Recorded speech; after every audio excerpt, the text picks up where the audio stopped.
Hello students, class 10th. Good morning beta. Today we will start nationalism in India chapter 2. History का chapter second है ये कि India में nationalism जो है कैसे आया।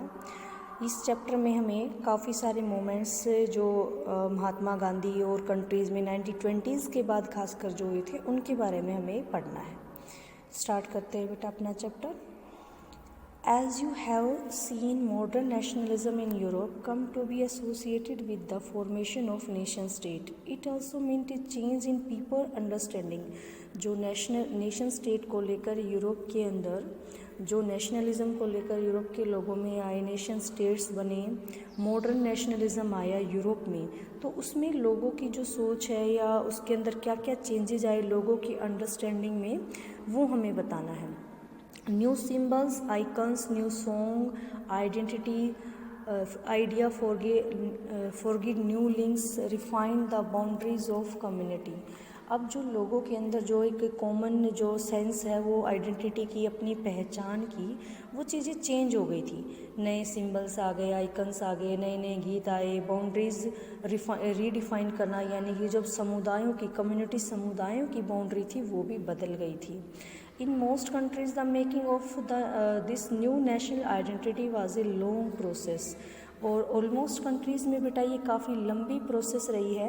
ये जो कॉन्शियसनेस है ये इंडिया में कैसे आई, ये हम देखते हैं कैसे आई। In India, as in Vietnam and many other colonies, the growth of modern nationalism is intimately connected to the anti-colonial movement.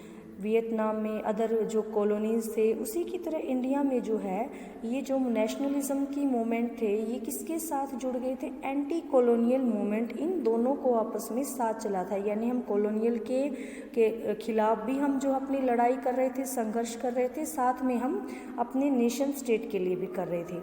People been discovering their unity in the process of their struggle with colonialism. People began discovering जो अपनी पहचान थी, जो struggle थी, उसको किस तरह से लोगों ने अपने स्ट्रगल को किस तरह से इस प्रोसेस में एक करने के लिए स्ट्रगल किया लोगों ने। The sense of being oppressed under colonial provide a shared bond that tied many different group together. जो पहले लोग काफ़ी अलग अलग उसके अंदर ग्रुप के अंदर बटे हुए होते थे, उनकी अलग पहचान होती थी, फिर भी उसके अंदर जो एक भावना थी वो किस चीज़ को लेकर थी, but each class and group felt the effect of colonialism differently. लेकिन जो कोलोनिज्म का इफ़ेक्ट था वो हर एक लोगों के लिए अलग अलग था, यानी अपने एक्सपीरियंस उनके अलग थे, उनकी नोशन जो धारणाएं वो अलग थी, फ्रीडम के मायने उनके लिए एक नहीं थे, सब अलग अलग था। The Congress under Mahatma Gandhi tried to forgive this group together within one movement, but the unity did not emerge without conflict. Mahatma Gandhi ने कांग्रेस के अंदर जो है काफ़ी प्रयास किए, कोशिश की कि सभी को जो है एक किया जाए, लेकिन जो यूनिटी थी वो जो है बिना कॉन्फ्लिक्ट के, यानी कि बिना टकराव के नहीं आ सकती थी। In an earlier text book, जो हमने आप लोगों ने पहले की टेक्स्ट बुक में पढ़ा हो, 1920 से पहले के कई सारे मोमेंट्स आपने देखे हैं। इस चैप्टर में हम जो है non cooperation, civil disobedience movements को हम देखेंगे। इसके साथ ही हम देखेंगे कि जो कांग्रेस है उसने नेशनल मूवमेंट्स में किस तरह से डेवलप करने में अपना सहयोग किया और इसको आगे किस तरह से लेकर चले हम।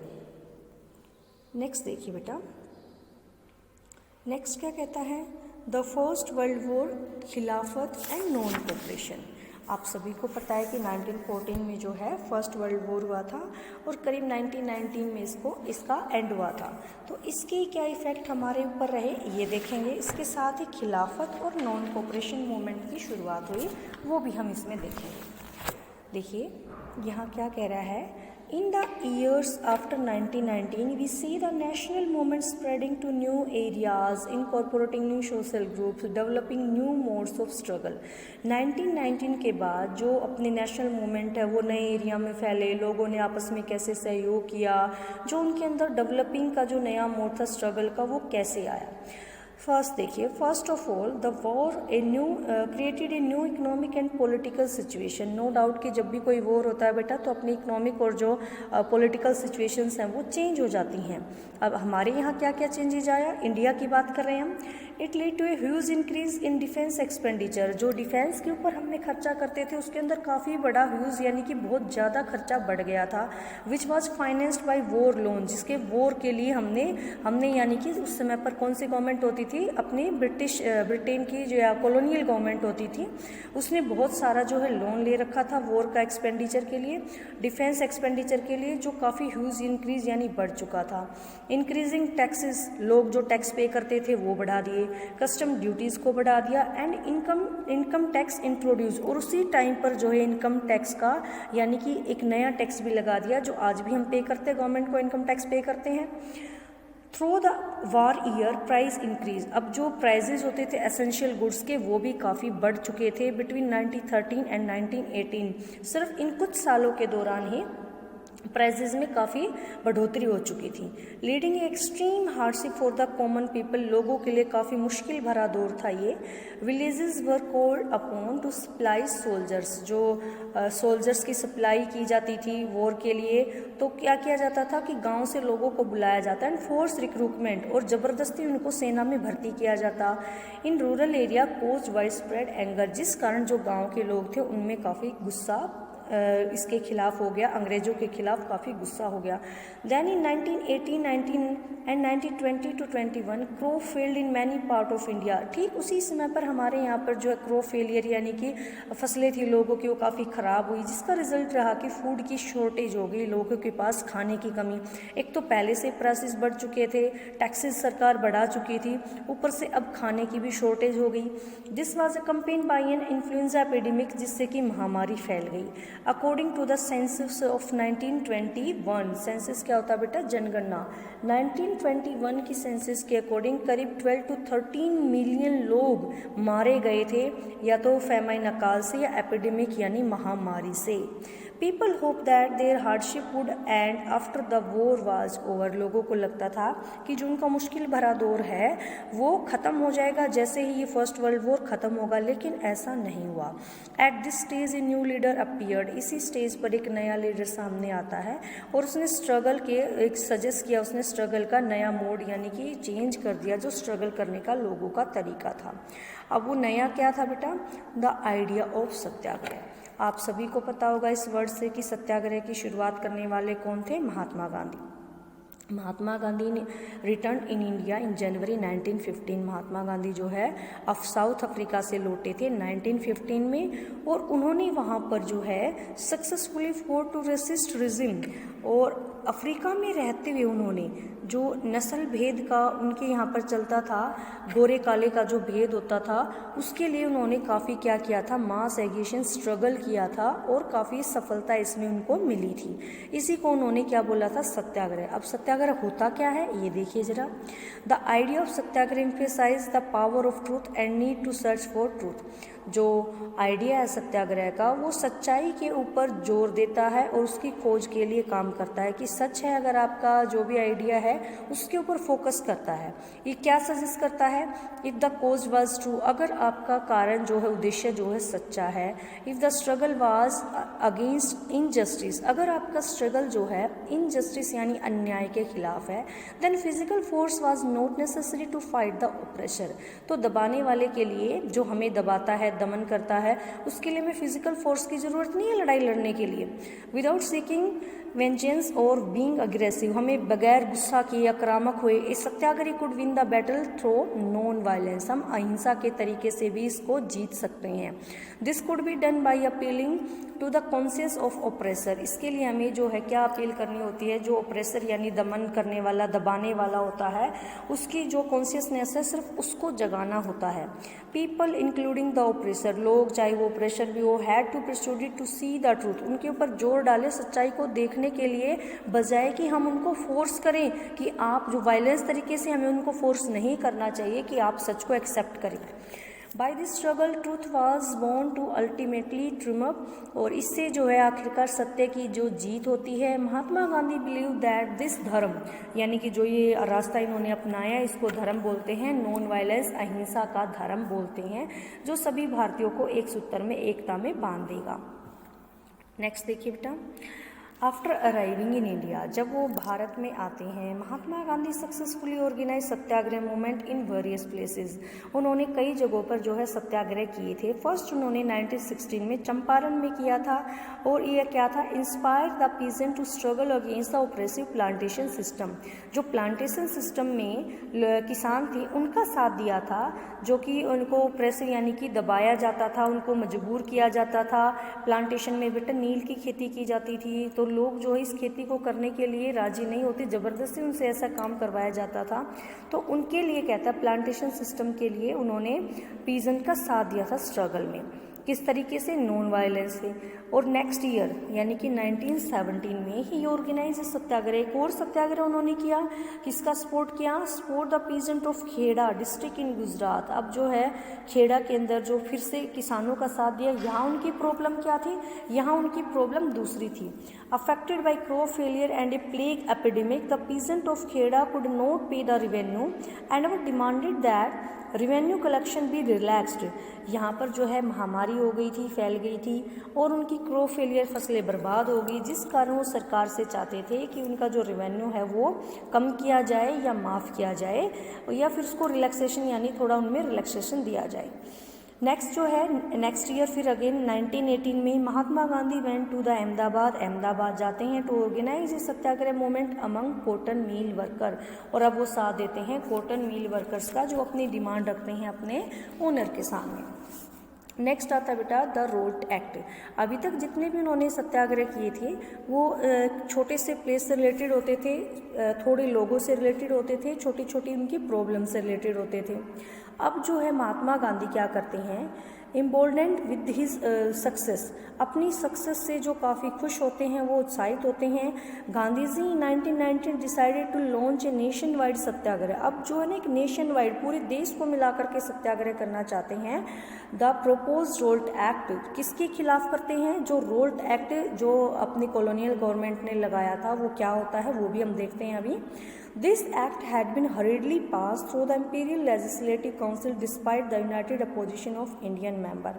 1919 में एक एक्ट लेकर आए, और जिसमें जो इंडियन मेंबर थे अपनी लेजिस्लेटिव में, उन्होंने इसका अपोज किया, बावजूद इसको बहुत जल्दबाजी में पास कर दिया गया, लागू कर दिया गया। क्या था इसके अंदर, it gave the government enormous power to repress political activity and allow detention of political prisoner without trial for 2 years। क्या कहता है कि जो पॉलिटिकल एक्टिविटी हैं, गवर्नमेंट को इतनी सारी ये पावर देता है कि जो पॉलिटिकल प्रिजनर यानी कि पॉलिटिकली अगर लोग ये देखते हैं, सरकार ये देखती है कि ये सही नहीं है, कुछ सरकार के खिलाफ जो जा सकता है, पॉलिटिकली उनको जिससे भी खतरा महसूस होता, उसको बिना किसी ट्रायल के 2 साल के लिए वो जेल में डाल सकते थे।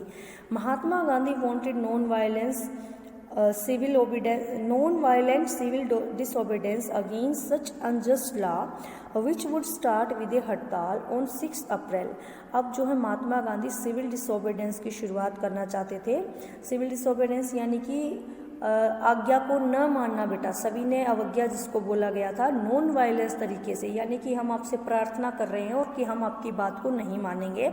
इसकी शुरुआत होनी थी 6 अप्रैल से एक हड़ताल के साथ, यानी जो हड़ताल है उसके साथ इसकी शुरुआत होनी थी। Rallies were organised in various cities, workers went on strike in railway workshop and shop close down. अब जो है काफ़ी सारी रैलियां हुई सिटीज़ के अंदर, स्ट्राइक हड़तालें हुई, वर्कशॉप जो है रेलवे की वर्कर जो है वर्कशॉप के वो अपनी हड़ताल में चले जाते हैं, शॉप्स बंद हो जाती हैं।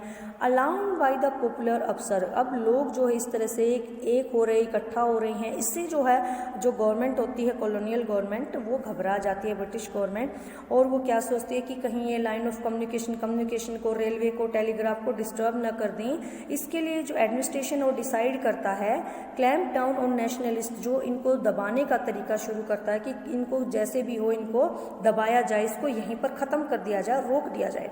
Local leader were picked up from Amritsar, जो लोकल स्थानीय नेता होते हैं उनको उठा लिया जाता है अमृतसर से, जहाँ पर भी वो अपना ये स्ट्रगल कर रहे थे, रैलीज वगैरह। Mahatma Gandhi was barred from entering Delhi, और महात्मा गांधी के ऊपर रोक लगा दी कि वो दिल्ली में एंट्री नहीं करेंगे। On 10 April the police in Amritsar fired upon A peaceful प्रोसेसन, लोग जो शांतिपूर्वक जुलूस कर रहे थे, बैठे थे, उनके ऊपर जो है फायर कर दिया जाता है अमृतसर में। Provoking wide spread attack on bank, बदले में लोगों ने, अब लोगों के अंदर भी गुस्सा आ जाता है, बदले में लोग जो है बैंक के ऊपर अटैक करते हैं, पोस्ट ऑफिस पर करते हैं, रेलवे स्टेशन पर करते हैं। तो अब जो गवर्नमेंट है, कॉलोनियल गवर्नमेंट है, martial law was impose, martial law impose कर देती है, लागू कर देती है, और जनरल डायर को इसकी कमांड सौंप देती है कि अब आप जो है इस केस को देखें। मार्शल लॉ में क्या होता है बेटा कि आप जो है कुछ 2-4 को छोड़कर ज़्यादा लोग इकट्ठा नहीं हो सकते हैं, ये होता था मार्शल लॉ कि आप जो है भीड़ इकट्ठा नहीं हो सकते हैं। On 13 April in famous Jallianwala Bagh incident took place. On that day, a large crowd gathered in the enclosed ground of Jallianwala Bagh. जो जलियांवाला बाग की घटना है वो 13 अप्रैल के दिन हुई थी, जहाँ पर गैदर काफ़ी सारे लोग इकट्ठा हो रखे थे, और जो उसका एक ही जो रास्ता था आने का और जाने का, वो एक ही रास्ता था उस बाग का। Some come to protest again the government's new repressive measures, अब कुछ लोग तो आए थे क्योंकि जो ये सरकार ने नया एक्ट लागू किया था उसके अपोज में, यानी कि काफ़ी सारे लोग तो जो गवर्नमेंट ने नया लॉ लागू किया था उसके विरोध में वहाँ पर आए थे। जबकि कुछ लोग उस दिन other had come to attend the annual Baisakhi fair, जबकि कुछ लोग तो वहाँ पर बैसाखी का मेला देखने के लिए आए थे, उनको तो पता ही नहीं था कि सिटी के अंदर मार्शल लॉ इम्पोज हो चुका है। Being from outside the city, many villagers were unaware of the martial law. अब लोगों को तो मार्शल लॉ का पता भी नहीं था कि वो लागू हो चुका है। डायर एंटर द एरिया, यानी कि जहाँ पर वो लोग इकट्ठा हो रखे थे जलियांवाला बाग में। ब्लॉक द एग्जिट पॉइंट, एक ही एग्जिट पॉइंट था उसका, और उसको उसने क्या कर दिया, ब्लॉक कर दिया। Open fire on the crowd, और जो लोगों के ऊपर जो है उसने गोलियां चलवा दी। किलिंग हंड्रेड्स, बहुत सारे लोग मारे गए। His object as a declare later, बाद में उसने क्या अपना ऑब्जेक्ट डिक्लेयर किया कि वो क्या करना चाहता था, प्रोड्यूस ए मोरल इफेक्ट, एक नैतिक प्रभाव छोड़ना चाहता था, लोगों के दिलों में फीलिंग, दिमाग में फीलिंग लाना चाहता था, टेरर दहशत की और डर की भावना पैदा करना चाहता था कि लोग डर जाएं और जो ये कर रहे हैं इसको ख़त्म करें। As the news of Jallianwala Bagh spread, लेकिन जैसे ही जलियांवाला बाग की न्यूज़ जो है फैलती है पूरी कंट्री में, crowd took to the street in many north India towns, जो है नॉर्थ इंडिया में लोग स्ट्रीट्स में, गलियों में आ जाते हैं, स्ट्राइक करते हैं, क्लैशेस, टकराव होते हैं पुलिस के साथ, और गवर्नमेंट की बिल्डिंग्स के ऊपर भी जो है वो अटैक कर देते हैं। The government responded with brutal repression, अब जो गवर्नमेंट है उसको दबाने के लिए काफ़ी आक्रामक हो जाती है, दमनकारी तरीका अपनाती है, और उनको सीकिंग उनको क्या करती है, अपमानित करती है, आतंकित करती है। सत्याग्रहियों को फोर्स किया जाता है, रब their nose on the ground, अपनी नाक को जमीन पर रगड़ें, क्राउल ऑन द स्ट्रीट, जो है लोगों को घसीटते हुए गलियों से लेकर जाया जाता है, डू सलाम, यानी कि सैल्यूट करे ऑल साहिब, जितने भी अंग्रेज हैं उनको वो खुद को साहब मानते हैं, तो क्या कहते हैं कि इन सभी साहब को सैल्यूट करो। पीपल वर फ्लोगिड, लोगों के ऊपर जो है कोड़े बरसाए जाते हैं। विलेजेस वर बॉम्ब, गाँव पर जो है बमबारी की जाती है। Seeing violence spread, Mahatma Gandhi cold of this moment, अब जो है महात्मा गांधी देखते हैं कि ये काफ़ी वायलेंस हो चुका है, इसलिए जो है इसको वापस ले लेते हैं। किसको, जो सिविल डिसओबीडियंस मूवमेंट उन्होंने चलाया था उसको वो वापस ले लेते हैं। While the Rowlatt satyagraha had been a widespread movement, Rowlatt जो सत्याग्रह था काफ़ी काफ़ी बड़े उस पर चलाया गया था देश में, लेकिन फिर भी इट वाज स्टिल लिमिटेड, ये एक ब्रॉड बेस जो है मूवमेंट था, बट फिर भी जो है लिमिटेड रहा, ये सिटीज़ तक और टाउन तक ही लिमिटेड रहा। Mahatma Gandhi now felt the need to launch a more broad base, अब महात्मा गांधी चाहते थे कि अब इससे भी ज़्यादा जो है बड़े लेवल पर हमें इंडिया के अंदर कुछ ऐसा दूसरा मूवमेंट लॉन्च करना चाहिए। But he was certain that no such movement could be organise without being the Hindus and Muslim close together, लेकिन अब उनके दिमाग में क्या चल रहा था कि सबसे पहले तो हिंदू और मुसलमान दोनों एक हों, तभी हम किसी बड़े जो है मूवमेंट की बात कर सकते हैं। One way of doing this he felt was to take up to Khilafat issue. अब उसको एक नया इशू मिला कि किस इशू से जो है हम मुसलमान और हिंदू दोनों को एक कर सकते हैं। The first world war had ended with the defeat of Ottoman Turkey. अब उनको जो नया इशू मिल गया था वो क्या था कि फर्स्ट वर्ल्ड वॉर जो है ख़त्म हो चुका था, उसमें किसकी हार हुई थी, ओटोमन टर्की की। And there were rumours that a harsh peace treaty was going to be imposed on the Ottoman emperor. जो ओटोमन एम्परर है उसके ऊपर एक हरास यानी काफ़ी कठोर जो ट्रीटी समझौता है वो लागू किया जाएगा।